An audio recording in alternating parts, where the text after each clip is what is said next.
இப்பல அருணகிரிநாதர் பதிவு செய்கிறார். துதிக்கும் அடி எவர்க்கொருவர் கெடுக்க இட நினைக்கின் அவர் குலத்தை முதற் அறக்கலையும் எனக்கும் ஓர் துணையாகும். அதாவது நம்மளுடைய வாழ்க்கையில சேர்த்து வைத்திருக்கக்கூடிய வினைகள்ல இருந்து அந்த வினை நம்மளுடைய வாழ்வை கெடுக்கணும்னு நினைச்சா அந்த வினையை முற்றுதுமாக அழிப்பதற்கு வேல் புறப்பட்டு வரும்னு நம்மளுடைய அருணகிரிநாத பெருமான் சத்தியமிட்டு சொல்கிறார். என்னங்கய்யா, ஒரு பக்கம் வினைப்படிதான் வாழ்க்கை நடத்தணுங்கிறீங்க, ஒரு பக்கம் முருகனுடைய அருள் இருந்தா வினை அழிஞ்சு போயிருங்கிறீங்க.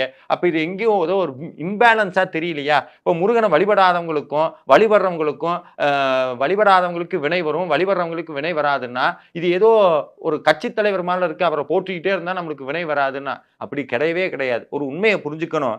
எல்லாத்தினுடைய வாழ்க்கையிலையும் வினையை அனுபவித்து தான் ஆகணும். ஆனா ஒரு பெரிய ஒரு வித்தியாசம் ஒண்ணு வரும். முருகனை வழிபட்டு திருப்புகழ் பாடி கந்தர் அலங்காரம் பாடி முருகனே கதின்னு வாழ்றவங்க அத்தனை பேருக்கும் அந்த வினையை அனுபவிக்கக்கூடிய விதம் மாறும். அதை நல்லா புரிஞ்சுக்கணும். வினை அனுபவிச்சுதான் ஆகணும். ஆனா விதம் மாறத்தான் செய்யும். ஒரு உதாரணம் சொல்றேனே, முருகா முருகான்னு சிந்திச்சுக்கிட்டே இருந்தோம்னா வாழ்க்கையில வரது அத்தனை முருகனுடைய பிரசாதமாகத்தான் தெரியும். அது நல்லது வந்தாலும் சரி, கெட்டது வந்தாலும் சரி.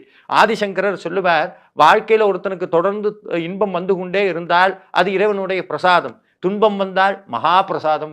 ஏன்னா துன்பத்துல தான் சில உண்மைகள் நமக்கு புரிய தொடங்கும். அப்ப வாழ்க்கையில முருகப்பெருமானுடைய திருவருள் பதிந்து விட்டதுன்னு சொன்னா தொடர்ந்து இறைவனுடைய அருளால் தான் எல்லாம் நடக்குது அப்படிங்கிற உண்மை புரிஞ்சிடும். எது வந்தாலும் தாங்கக்கூடிய சக்தி கிடைக்கும். அது மட்டும் இல்ல, நம்ம அடிக்கடி ஒரு மந்திரத்தை சொல்லுவோம், வேலுண்டு வினை இல்லை, மயில் உண்டு பயம் இல்லை, குகன் உண்டு குறைவில்லை, கந்தன் உண்டு கவலை இல்லை. இது சத்தியமான உண்மை. எதை பார்த்தும் பயம் வராது.